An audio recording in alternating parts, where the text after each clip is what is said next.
දැන් ඔය ළමයි හොර ගමන් යනව නේද? හොර ගමන්. දැන් අපි හිතමු ඔන්න යාළු වෙලා ඉන්න කොල්ලෙක් එක්ක කෙල්ලෙක් එක්ක හොරට ඇවිදින්න යනකොට හොරෙන් දෙමාපියන්ට නොකියා වැවරවුමට යනවා. කුරුල්ලෝ කක්ක කරන ගස් අස්සෙන්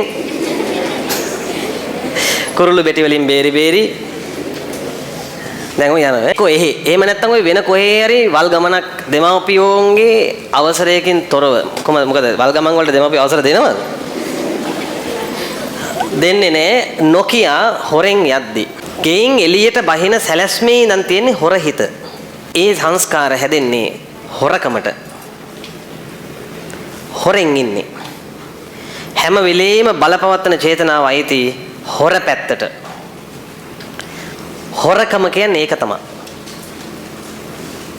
දැන් මේ වල්කම කරන්න යන ළමයා නොදැන හරි ඊළඟට කරන්නේ මොකද දැන් මේ හොරකම. ඔයදර හිතන්නේ හොරකම කියලා කියන්නේ වෙන කෙනෙක්ට කියන්නේ නැතුව මොන හරි ගන්නවා කියන එකනේ. එතනදී ගන්නේ දෙමාපියන්ගේ වෙන කෙනෙක්ට නොකියන කෙනා දෙමාපියන්ට කියන්නේ. දෙමාපියන්ට නොකිය දෙමාපියන්ගේ දෙයක් පාවිච්චි කරනවා. මොකද්ද දෙමාපියන්ගේ දේ?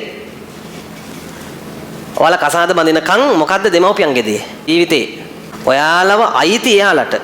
ඔයාලා ඒගොල්ලන්ගේ අවසරයකින් තොරව කොහරි යනවා කියන්නේ එයාලට අයිති දෙයක් ඔයාලා ගෙනියන්නේ. දෙමාපියව යම් දෙයකට කැමති නම් කරන්න. දෙමාපියෝ යම් දෙයකට අකමැති නම් කරන්න එපා.